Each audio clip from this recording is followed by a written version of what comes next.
All right. Welcome back, everybody. I know that was a very short mindfulness break, and I apologize for that. I know there's a lot to digest of what Clem just went over in that video you guys just saw.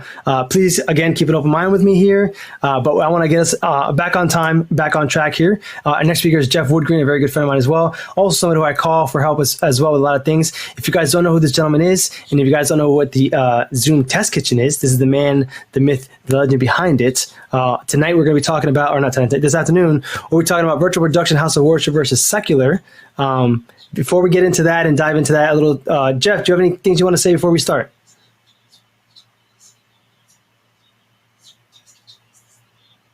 You're muted, Jef.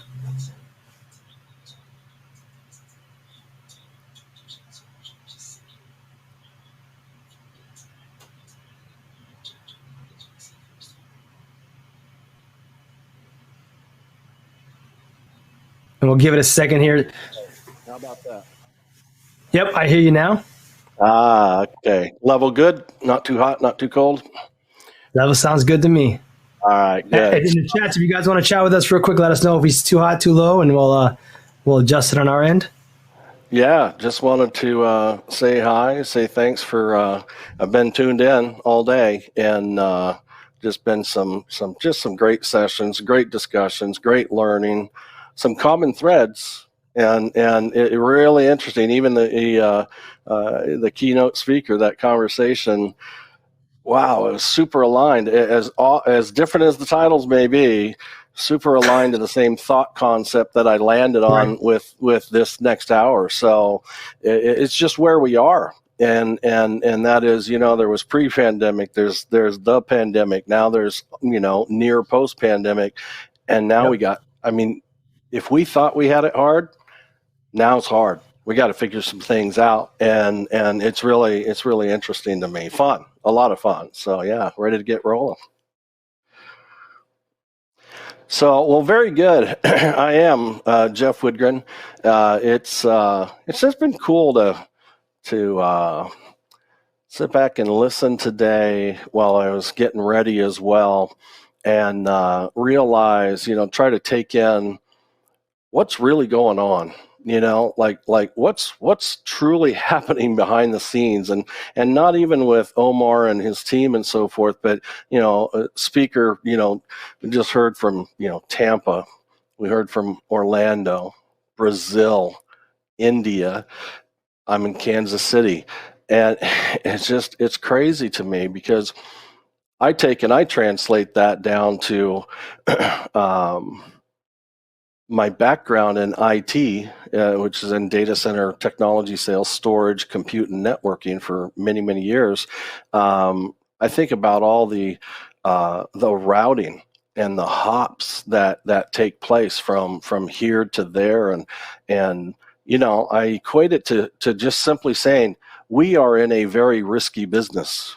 We really are, in the sense that we're doing things with a high level of dependency on what's called the public internet that couldn't have even been imagined a few years back. And we're doing it with some, at the end of the day, with some great success. And what really blows me away with that is the great success comes at the hands of people we'll never know. All those people do a trace route sometime on some destination, and you'll see how many hops and transitions there are between here and there, and every one of those hops are a different company and a different individual or human being who configures those routers and switches and so forth. It's just mind-blowing to me how much data moves successfully, and we're big contributors of that in what we do as well. So it's a lot of fun to be a part of. I'll go ahead and the title of this session is House of Worship versus Secular. Obviously, there's a big chunk of that is really similar, and then there's some areas that are considerations, anyways, that are very different. So So I was asked, I was given a couple of topics, and one was Zoom, and one was this house of worship, and I mean, a lot of folks, may know me from the Zoom test kitchen. And I thought, everybody, that was expected, right? If Jef shows up, let's talk Zoom. And I just, it's not that I've had enough of Zoom. I don't know if I'll ever get enough of that.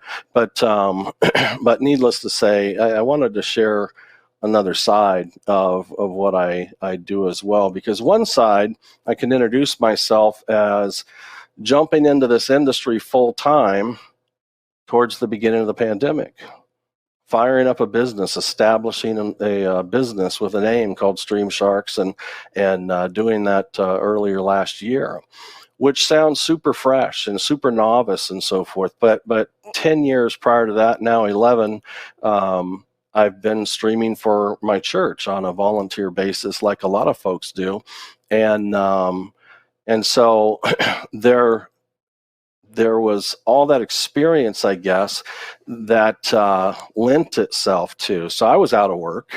I had actually left my job with Dell Technologies in January, not knowing what was about to hit, and it hit. And so I may as well have been fired, because there was nobody answering phones. And so I thought, well, what am I going to do? I'm not going to sit around bored. That's not me.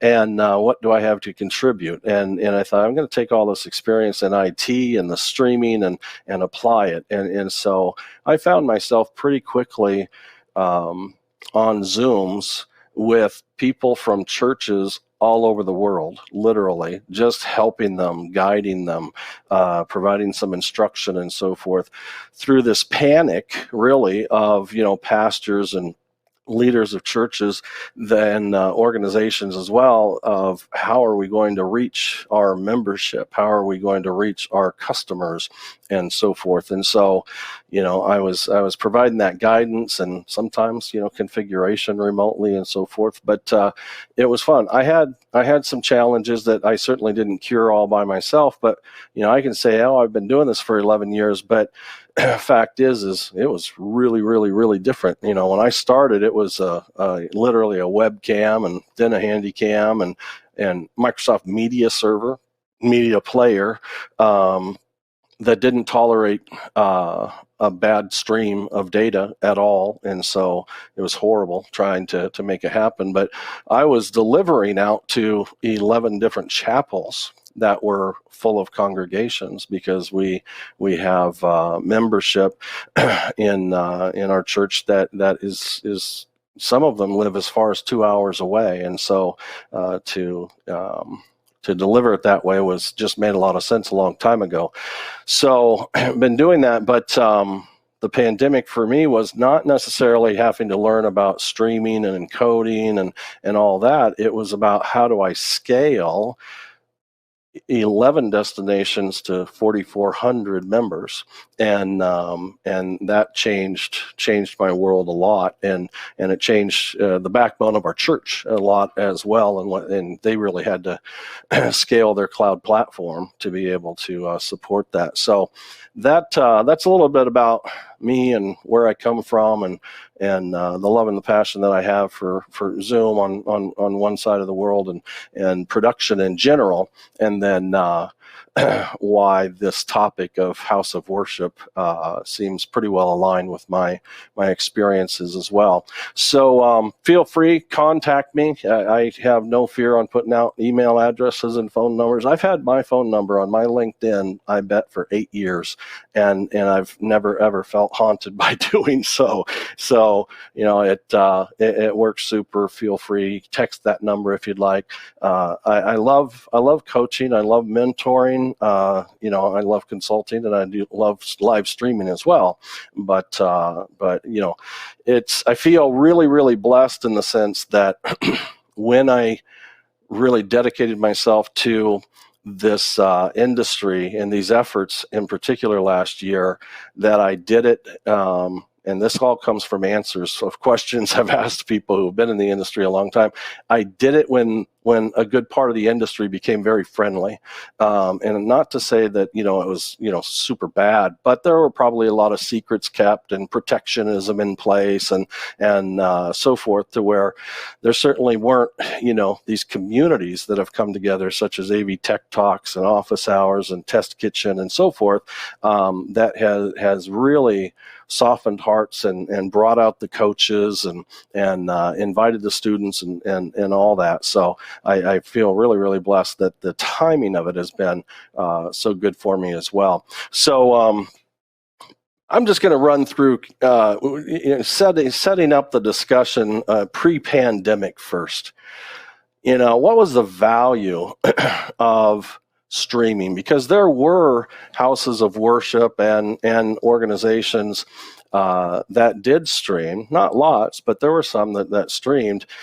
And but the thought of it from the leadership was that it was just an add-on to what they did. Kind of clamped a camera to a wall and hit go. Not a lot of value put to it. The media teams had to fight pretty hard to persuade some money out of the offices to be able to fund some equipment and so forth. Now, I know a lot of you may be sitting there saying, that's not changed.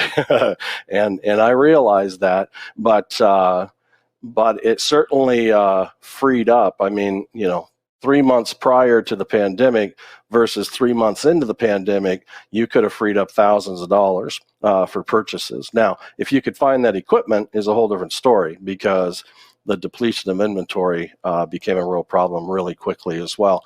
But even this came from an article that I was reading. Many pastors even admitted that if they live streamed their services, they themselves seldom ever went back and watched it. I mean, and just to add some color and temperature of how much they really kind of cared about it, which was not much. And so that was pre-pandemic. And the reason I bring that up is, think about where we are now. Are we heading back to that thoughtfulness, if you will? Are we beginning to disconnect the value? And I think that's where corporations, organizations, and houses of worship begin to really fork and separate themselves on that. But we'll talk about that as we go. But that's the reason, kind of set up there.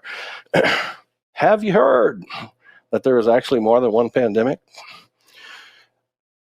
And the second one was simply a second bad pandemic of bad live streams. And there were a ton of them, right? And I'm not walking around with some, big old fluffy hat on my head saying I knew, exactly how to make the perfect, live stream. But there were a lot of awful bad live streams. It simply weren't prepared. The people weren't prepared. There are a lot more people that weren't prepared, skill-wise and experience, than anything else. Budgets hadn't been created. I mean, there's a lot of good reasons why. And then, like I just mentioned, the inventory of hardware depleted pretty quickly as well. And that's, I mean, it got better for a little while, but we're back in having a lot of backups. I mean, car lots being, empty or low on inventory, let alone anything that needs a chip. We got a problem right now, and they say it may take a while to catch up. The early birds definitely won the race to be able to live stream their services before anybody else. The ones who were already streaming really had an advantage. The ones who got out there early had the next, and then there were others who had an awful time trying to get enough hardware. Some of the lack of inventory was a big push for one of the big causes of a bad live stream. We'll get to here.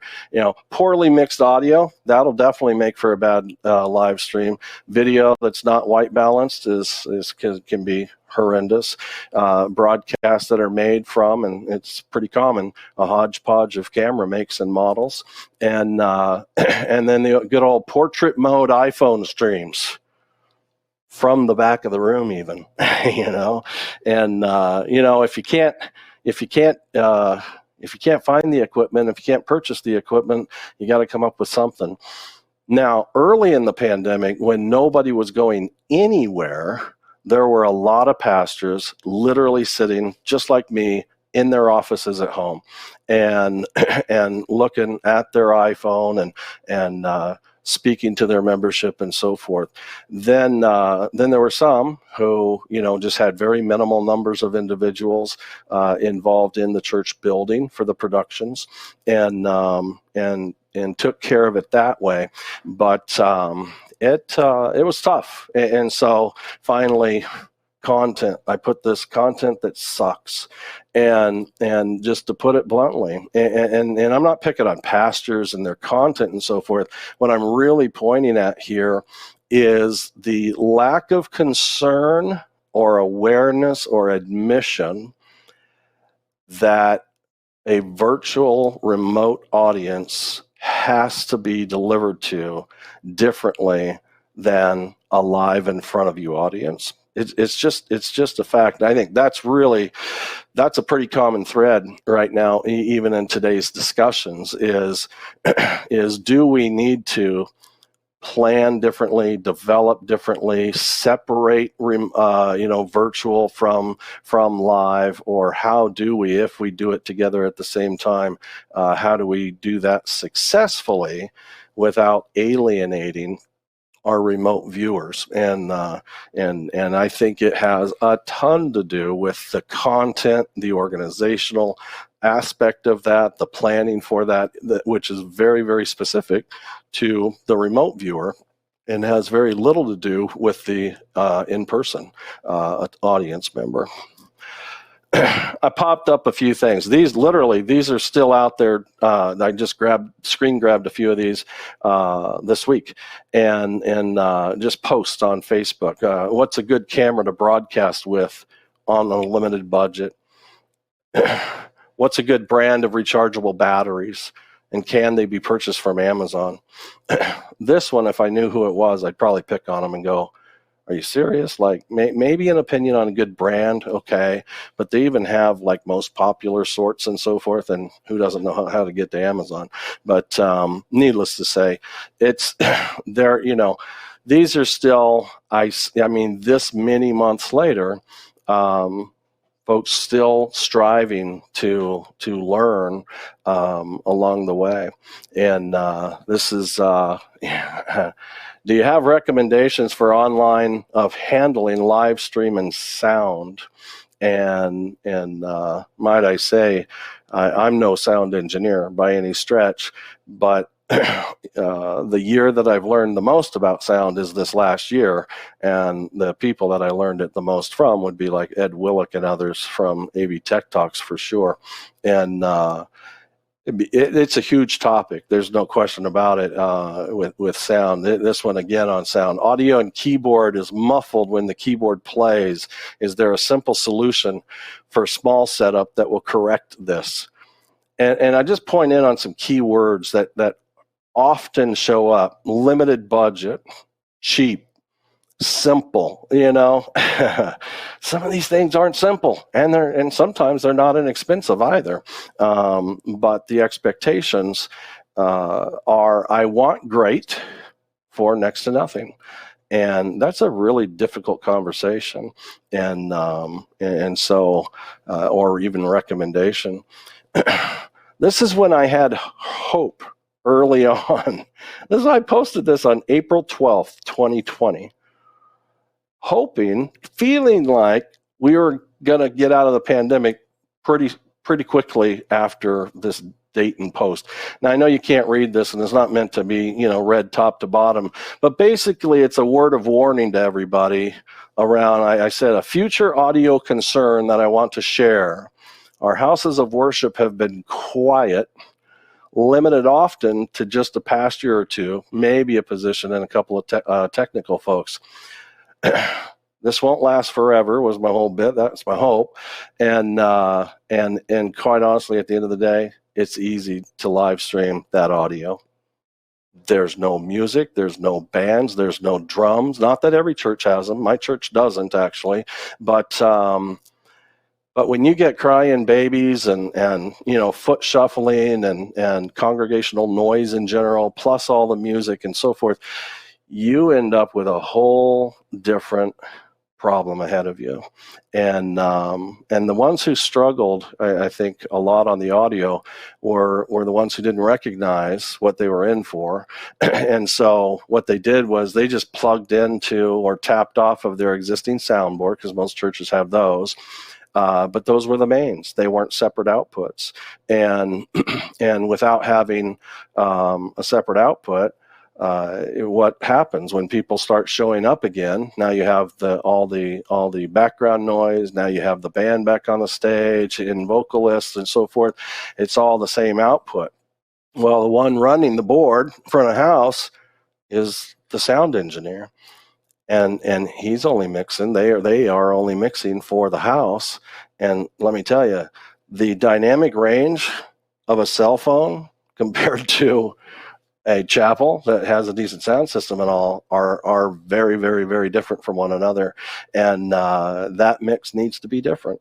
And that mix needs to actually be established in a quiet room, not in the chapel where you can hear the sound there as well, or with maybe some noise canceling headphones of some sort as well. So those were some of the challenges that was coming. The other group, I didn't talk about it on slides necessarily, but the other group that did a very quick, fast, great job of delivering content over the internet, but not live, were those who grabbed their cameras and started pre-recording. And they would go in with a pastor, and they would go, and some of them went all out on building sets and really kind of upset the whole natural look of what the church used to look like, and built these sets and lights and all this and that. And they did a lot of pre-recording, and they outputted some great results.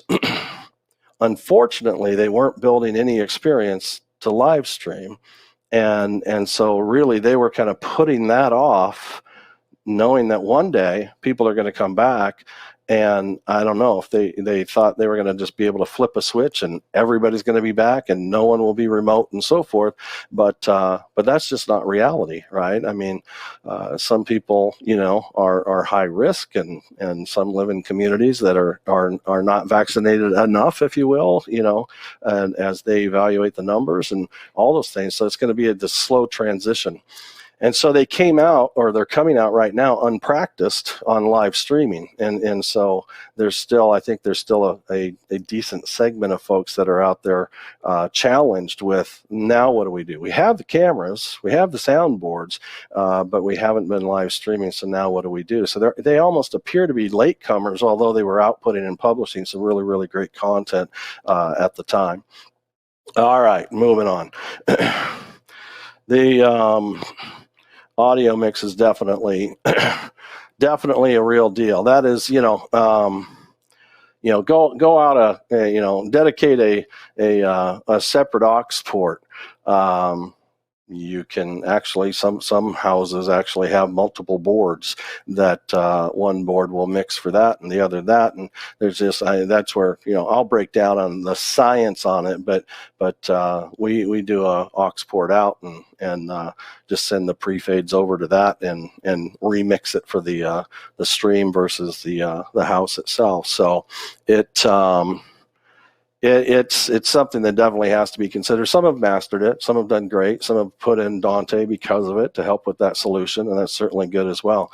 The next one, this is like forever ongoing, tightly into Zoom in particular, is how do you get that high resolution? This post that I grabbed in particular was about 1080 to Facebook.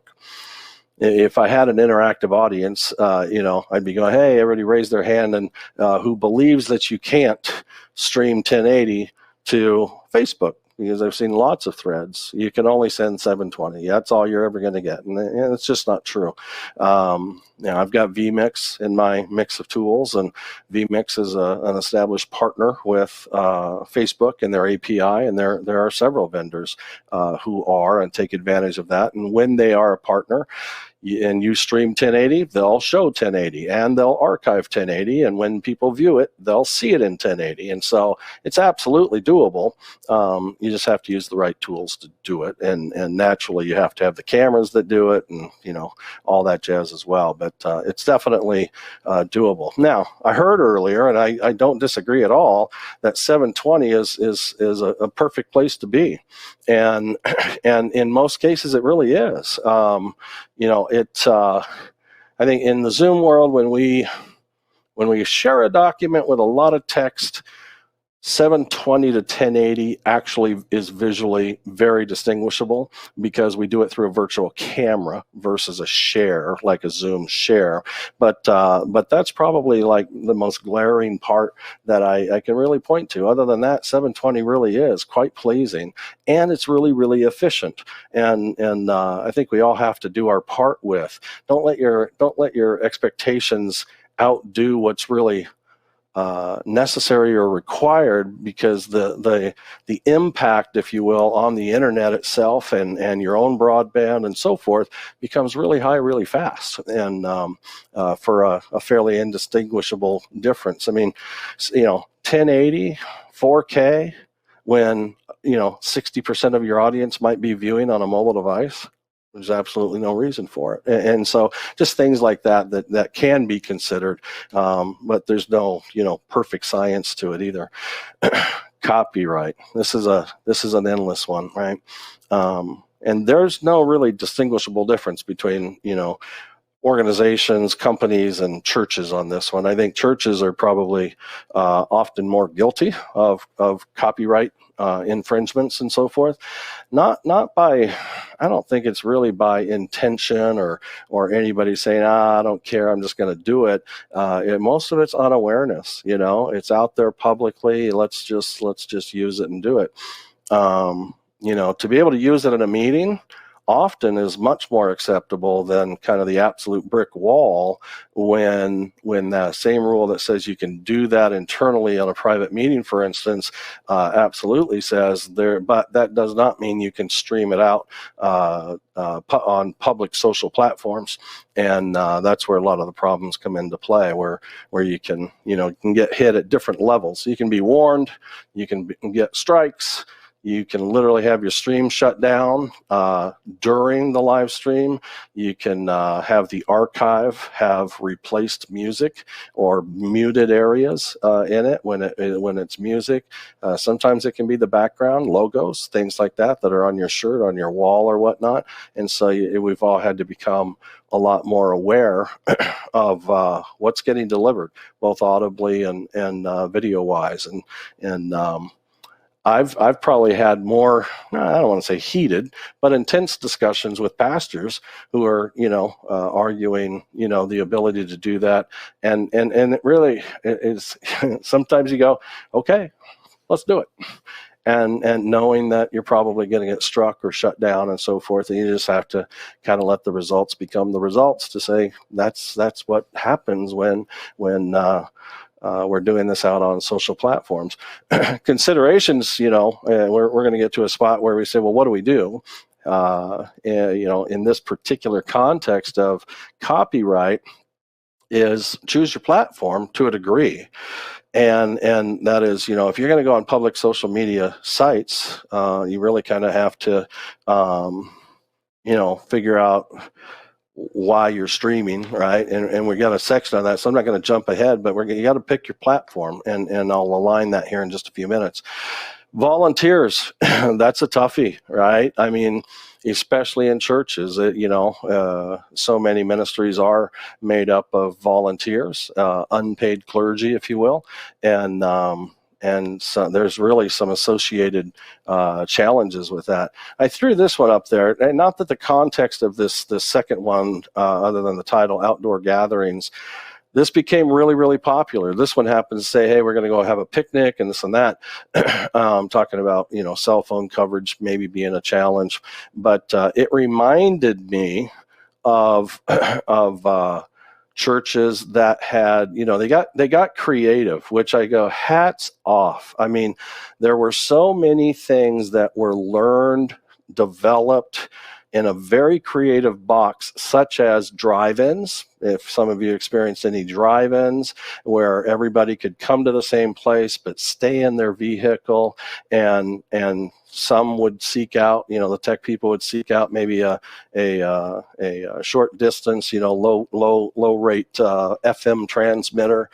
Others I would often put on posts like, come on, everybody has a cell phone, just have them dial into a conference bridge or something. But there were just multiple ways to approach it, but it really reminded me of that. So those were challenges of their own, but really, really creative solutions is why I brought that out, because that's what it's going to take for corporations and churches moving forward, is to be very sensitive to the human being, the audience, and the mix that we've got, those who can show up, those who won't show up, and but still want to be involved, and so forth. So volunteers are tough in the sense that they're not getting paid, so there's no commitment, and sometimes the ability and willingness to walk away from some high pressure situations can come sooner than the paid contracted individuals. Not to say that some of those folks don't get pressured right out of a job as well. I've seen a few walk myself,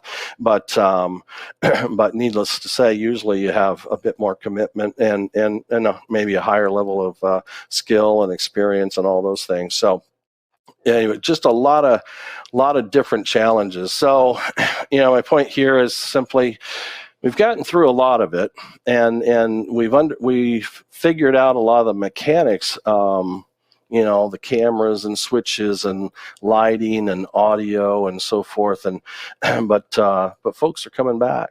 I know there's some areas around the world that are still shut down, and I know in the States here, in the Kansas City area, I don't think you'd know any different of there being hardly a glance of the pandemic any longer. But we're also catching some heat on that. I live in the Kansas side.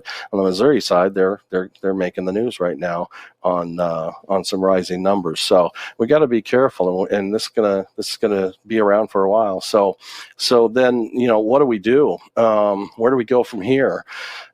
And this is today. This is hybrid events is where we are, and the reality is not the whole audience isn't just going to arrive, but nor will the whole audience all stay home either, and so we've got this hybrid arrival, if you will, from the audience perspective. Some will come, some won't, but they still come, just remotely, and so you feel like, well, let's just deliver it.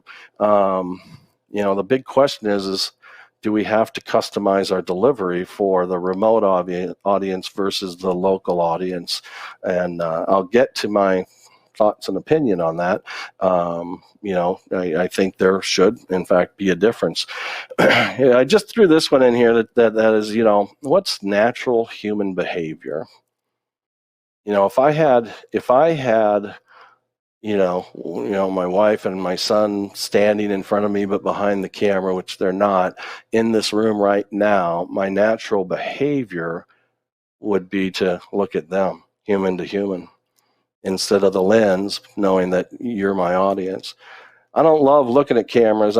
It's not really, really natural to me. It is a bit more a year later or so of doing this, but it certainly wasn't. I was one of those muted video guys for quite a while before I kind of had to turn it on with the Zoom Test Kitchen. But needless to say, it's very natural human behavior for a pastor or even a executive keynote speaker at an organization to look at the audience who's in front of them versus the lens, which is a whole another group of audience. Could be hundreds, thousands, a few.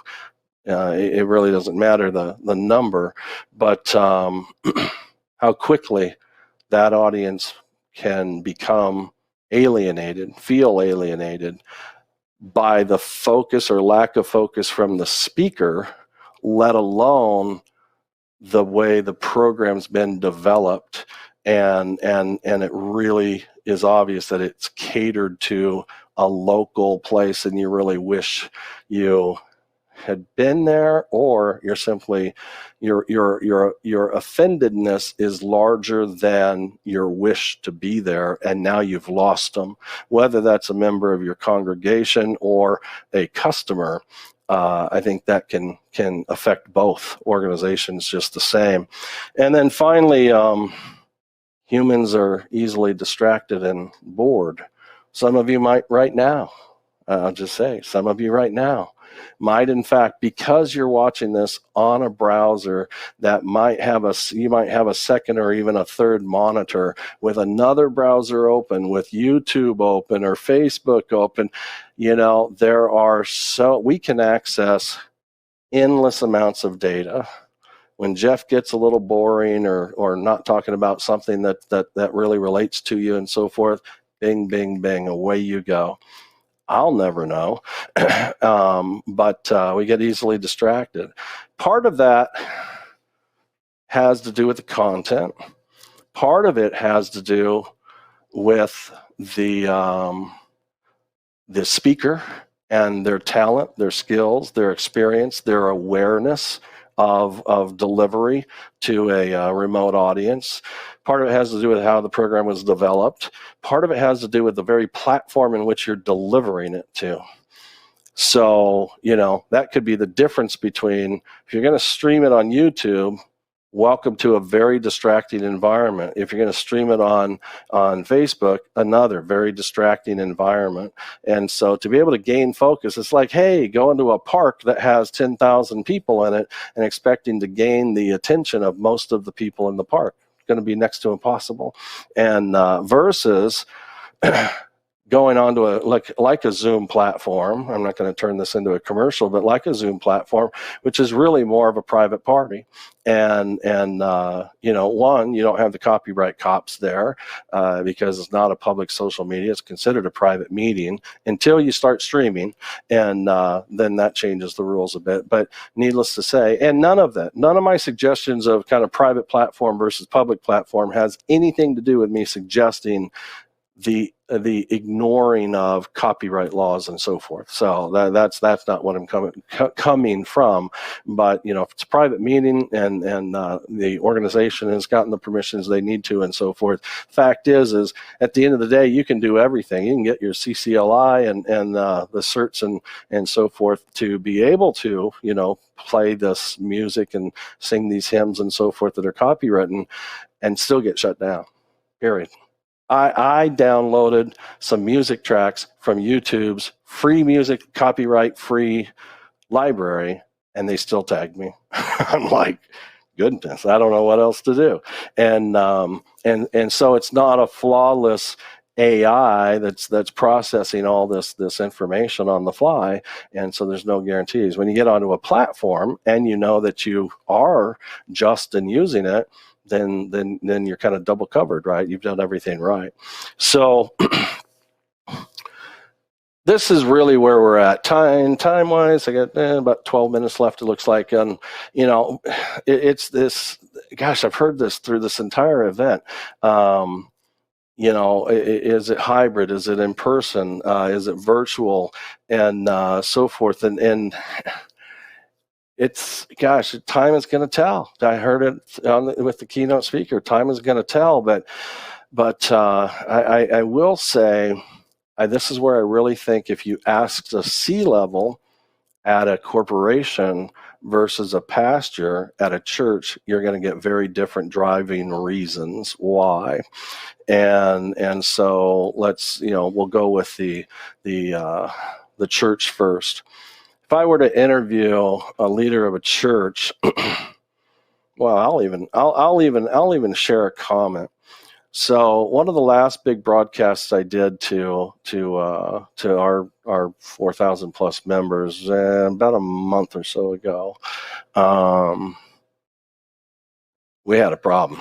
And it was one of those problems that was outside my control. When I tested everything, all our checklists and so forth, and we have Google Fiber in the building. It's all we've always been, not always, but we've been spoiled for at least a couple of years. Kansas City in general was kind of a launching ground for Google Fiber. And so a lot of us are spoiled around here with, I can literally measure like 940 up and 940 down in this office and at the building and so forth. So it's great stuff. But I had 1 to 3 millisecond latency, really successful, up and down bandwidth test, and about an hour into our stream. And I have an English stream, I have a Spanish stream, and I have an ASL stream, three independent streams for those audiences.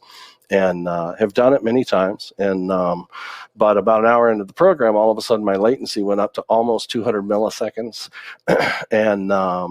And it was induced somewhere by somehow, whether it was poor routing or intentional rules, I don't know to this day, but it caused a ton of problems and disappointed a lot of members who wanted to hear and partake in the messages that were being delivered, because my packets couldn't get to the distribution server fast enough. And so everybody, didn't matter how good or bad their bandwidth was, everybody was affected, and it was just really destructive. And so point being, backups, local recordings, just in case, became super, super effective. Send out an apology, post it up there for post viewing, and everybody was happy at that point. But that's that dependency. At the end of the day, I'm, a little bit of a facetious comment was shared. It's like, well, maybe it's not the end of the world. Now, at that point, we probably lost 700-800 viewers because of it. But because they'll show up in the building next time because they were so disappointed. Well, that's kind of cold and crass, but it's not, I don't think it's that far off. If you were to poll a lot of leaders, of the church, their preference, and it really centers around this word called networking.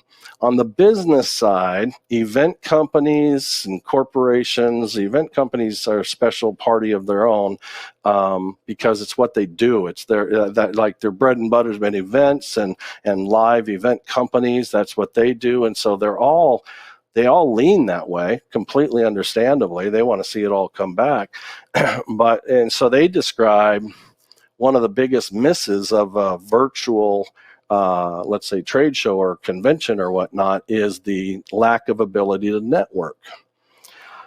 Now, the people bonding, the word that really resonated from our keynote this morning was it was the tribal portion of us being human beings, the tribalness of us.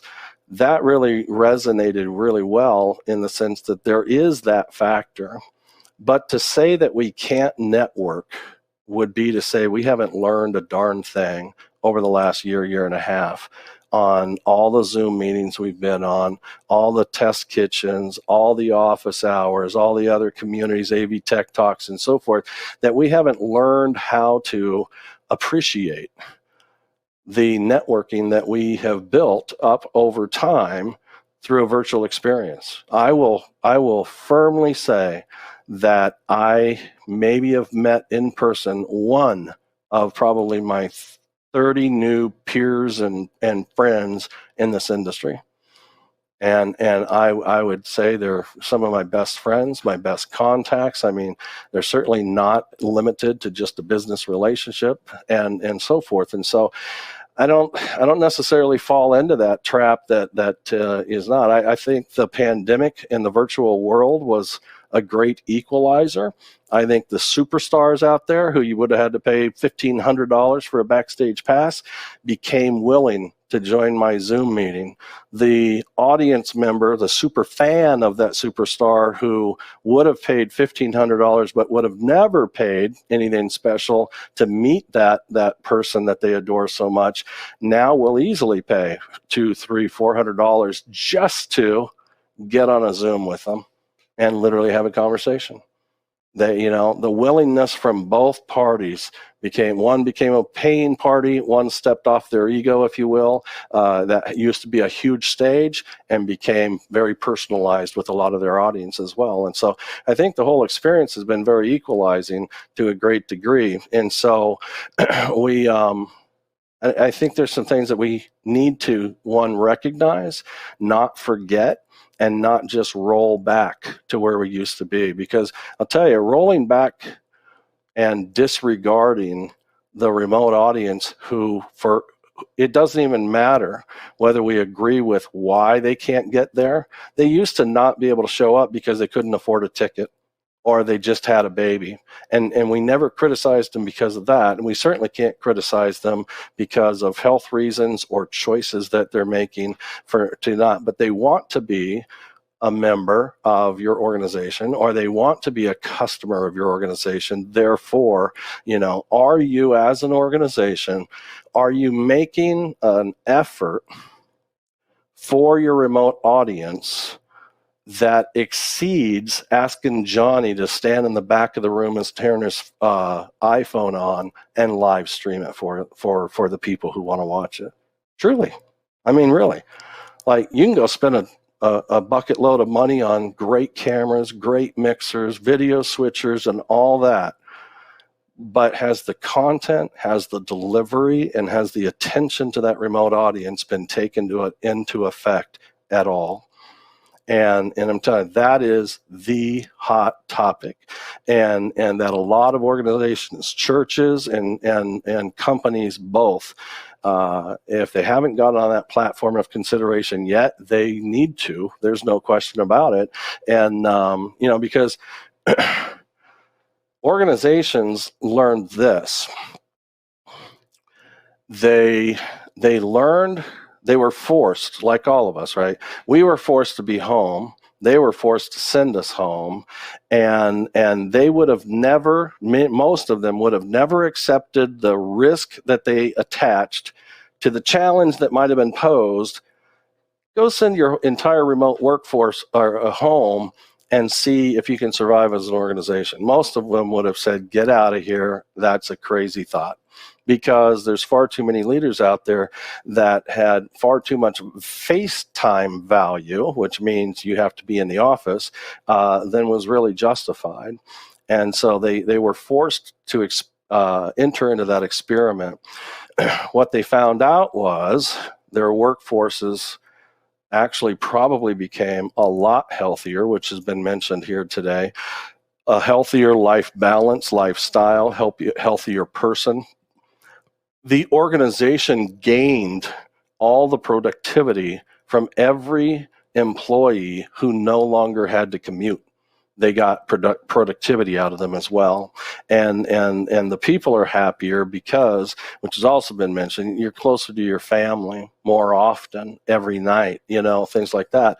And so they've learned it, and they're not, I don't think most of them are forgetting it, but they also learned that streaming and Zoom type meetings have become very effective. Some companies have survived. Some companies have actually prospered in these times. And so there's been some things that have really proven themselves out. My point being this, if they still lean towards that multi-million-dollar in-person event in Las Vegas or wherever, Barcelona is one that I've been really familiar with IT companies and so forth, if they still decide to do that, the other thing that they learned was that the streaming was very affordable. If they choose to still do that same budgeted in-person event and not want to give up that extended reach that they learned was very beneficial, now they've increased the cost of their event. And I think that in itself is really unfortunate, because I think it's going to force them, if that's all they did was combine it, it's going to force them to experience a more expensive event And in turn, they may very well ignore or devalue the remote customer, the remote viewer, the remote attendee or member of the church. And when you do that, you've got alienation, and it would be hugely disappointing. What I really think needs to happen, this will be my wrap-up comments, is the consideration to scale down what used to be that multi-million-dollar event and turn it more into, back in the day, you have your LANs, you have your WANs, and then you have these metropolitan MANs. You don't hear about them a lot, but these metropolitan area networks. And make their live events much more metropolitan based, which will save a ton of money. It doesn't invite the world to be there physically, and then focus on a significant event for streaming as well. Whether you stream the metropolitan events or you dedicate a big streaming event, who knows how that'll really work out. But I think there needs to be a blend, because then you end up having the savings help benefit the streaming services, which also can help with production. Because I think production streaming has a long ways to go on the development, the custom development of like the graphics and the production quality and so forth as well. And many organizations still have a lot to see and realize on that as well to really make it a worthwhile delivery that will continue to get strongly adopted. So with that, I know timing has it. I want to see if I've missed anything that I really don't want to stop and say, man, I wished I wouldn't have forgotten that particular thing. I will. I think there's a little bit more on the next slide, which is there was one of that last bullet there that just went by as well. There are no snow days. There are no shutdowns when you're already planning on delivering a successful virtual event. No such thing other than those out of your control type internet outages. But as far as people not being able to drive there, not being able to fly there, all the expenses associated to it and so forth, there are a ton of advantages that literally are just in the guarantee of attendance category if it's a scheduled, well-developed virtual event. And so there's a lot going on there. The geographic boundaries, it was talked about this morning as well, the speaker contributor. I mean, imagine some of the big names you could get that have always been about impossible to schedule because they're super busy. Well, super busy used to include all the travel and packing and all this and that. Now, when they can do a lot of things virtually, they become more available. And and so with that, there's just so much more opportunity there. So anyways, it's often talked about. This happens to be a medical reference. I was just doing a little research, and that is a virtual first strategy. And it's the same thing that's talked about on like office hours and AB Tech Talks and so forth is even if you're going to have some in-person attendance, build the program to be virtual first. And the rest, the belief is the rest will take care of itself. If you can just have a technical crew in a studio, I think that's even better because there's less potential kind of human behavior that's going to become, distractions to the virtual delivery. But I'll end here. We have to understand why we want to stream. We really do. I mean, you've got to be able to answer the question, why do you want to stream? What's the purpose? In churches, do you want to grow your membership, or do you simply want to make the message available to your existing members? And that can make all the difference in the world between just simply choosing like a Zoom platform to make it available to your existing members. Therefore, you have a lot more freedom not to have to mute songs and copywritten material and so forth. And or if you truly want to focus on extending your membership, then you go on public platforms, and there's consequences to that as far as the amount of content that you can deliver there. And then companies have to consider exactly the same same thing. So I'm going to wrap it up there. And thanks so much for the opportunity to, spend a little time, share some opinions. The slides that you're not seeing had a little bit of, hardware and basic components, but, I thought I was going to build something that was more architectural and technical and so forth. And the more I started thinking about this and developing some slides and thoughts and so forth, I realized this is really more about thinking and decision making and having the right kind of conversations with the right people to really figure out how we can contribute and help this continue to move forward. Because the fact of the matter is, most of the mechanics are figured out, and most of the questions are, I'm trying this. I understand the basics. I get it. Almost all that information's out there, but I'm having a problem. And so, we're helping troubleshoot us all. So I think it was more about the thought process. I hope it helped. Hope it was useful. And Omar and team, thanks so much. There is a giveaway. I don't know how that works on this platform, but I put it out there if you signed up and so forth for just an hour of my time more than anything else, whether it's, vMix conversation, Zoom conversation, Zoom OSC, Zoom ISO, the areas that I work with professionally most often. I'm just happy to share that for absolutely free to somebody that would be interested in doing so. Well worth it too. Anybody who wants to take it on, that's an hour session with Jef is like this and more. We've gotten to some deep technical conversations in the past. I've definitely called him on the fly for troubleshooting in situation. He's able to kind of slow us down a little bit, get your brain, our mindset back on track to what's going on, and really talk through that workflow to see what's going on. And honestly, a lot of times it's been silly fixes. They were just like, oh, yeah, that's your problem right there. Well, I always say it's easy to be an observer. When I'm the one that doesn't have the gun to my head, and you are, I'm going to try to be a calming resource first, and then it always seems easy once you find it, So I've had definitely was experiences. Yeah. Jef, if you could give one imparting piece of wisdom to anybody out there that's watching today, what would that be before we let you go for the night? I would say, I would just say focus. It's been happening in the IT industry for a number of years. I've been giving the same counsel to people in the IT industry. Become a specialist. I was texting somebody the other day. I said, "Hey, do you do this kind of work?" And the response was, "I do everything." And I'm like, bing, disqualified. There's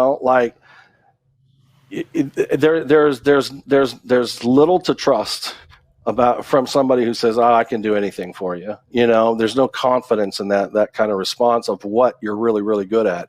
Be good at something. Be able to speak to it, be able to define it, and truly have the credibility to go deliver it as well. But I would really say specialize these days. This is not easy. And I think over the last year and a half, we many of us have identified it is not easy, and it's moving fast. The new tech that's been developed over the last year and a half keeps it moving really, really, really fast. So I think specializing with incremental continued growth is probably my best piece of advice. How's it going, buddy? Yeah. So, Jef, again, thank you for being here so much. Thank you for imparting that last piece of wisdom from us. Chris, if you want to just take us to the mindfulness event, we'll get ready for Austin Jackson coming up next. All right. Thanks, Omar.